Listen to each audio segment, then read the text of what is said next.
Bike নিয়ে long ট্যুরের ক্ষেত্রে একটা জিনিস সবসময় মাথায় রাখতে হবে, সেটা হচ্ছে ধৈর্য।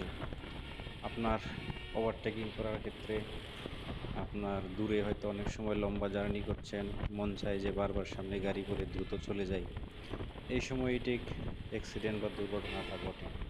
তো দেখেন, আমরা কক্সবাজার থেকে যাচ্ছি, আর একটু পর পর বাজার, একটু পর পর গাড়ি, বারবার ওভারটেকিং, বারবার, মানে আমরা ধৈর্য হারিয়ে ফেলি। তো এখানে ধৈর্য হারিয়ে ফেললে হবে না, ধৈর্য নিয়েই আমাদের ট্যুরে বের হতে হবে। যেহেতু আমরা ট্যুরে বের হই সাধারণত একটু অবসর সময় কাটানোর জন্য, নিজেকে একটু এনজয় করার জন্য, সেজন্য কখনোই মাথা গরম করা যাবে না। কেউ সাইড দিচ্ছে না, কেউ বারবার হর্ন বাজাচ্ছে, এই জিনিসগুলো পড়বেই।